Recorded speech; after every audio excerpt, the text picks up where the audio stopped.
तो सोम मतलब ये मदहोश होने का दिन है। ये ध्यान में रखकर ही मंदिरों की प्राण प्रतिष्ठा की जाती थी।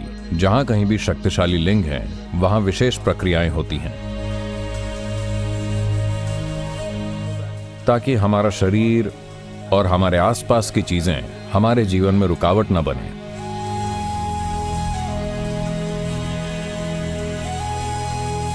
नमस्कारम सद्गुरु। शिव भक्तों के लिए सोमवार विशेष क्यों होता है?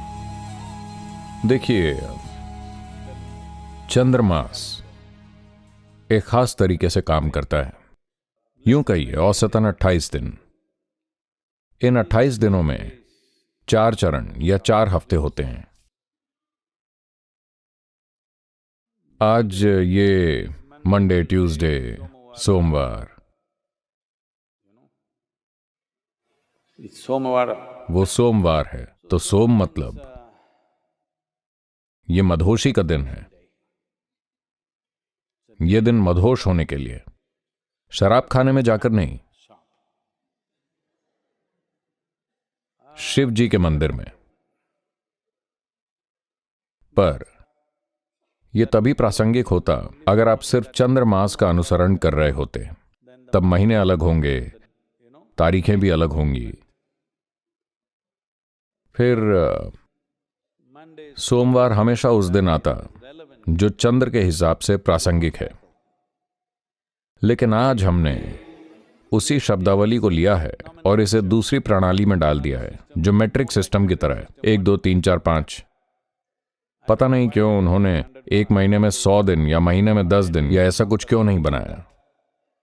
उन्होंने 30 का बनाया और जब ठीक से काम नहीं बना तो उन्होंने एक महीना 30 का, एक 31 का, 28 का, 29 का बनाया। ये एक खिचड़ी कैलेंडर है।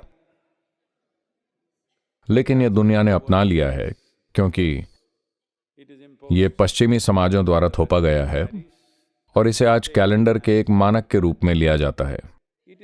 यह पूरा खिचड़ी है क्योंकि इसकी ग्रह प्रणाली से कोई प्रासंगिकता नहीं है। चंद्र कैलेंडर या चंद्र सौर कैलेंडर जिसका हम पालन करते हैं वो ग्रह प्रणाली के तालमेल में है और महीने, सप्ताह और दिन उसके हिसाब से बदलते हैं। उस संदर्भ में सोमवार कुछ प्रक्रियाओं के लिए महत्वपूर्ण होना प्रासंगिक है। इन चीजों को ध्यान में रखकर ही मंदिर बनाए जाते थे ताकि जब कोई मंदिर बनता है तो वो भी एक निश्चित तरीके से घटता और बढ़ता है।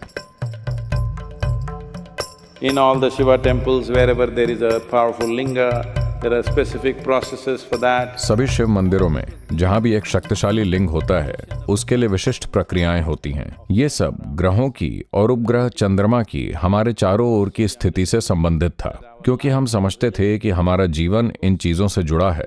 क्योंकि हमारी भौतिक संरचना, यहाँ हमारा अस्तित्व, ये एक कुम्हार का चक्र है जो हमें बनाता है। तो इसके साथ तालमेल बनाए रखने के लिए ताकि हमारा शरीर और हमारे आसपास की भौतिक चीजें हमारे जीवन में रुकावट न बने, तो चंद्र कैलेंडर ऐसे काम करता है कि साल में 12.5 महीने, कभी 13 महीने, कभी 12.5 महीने होते हैं।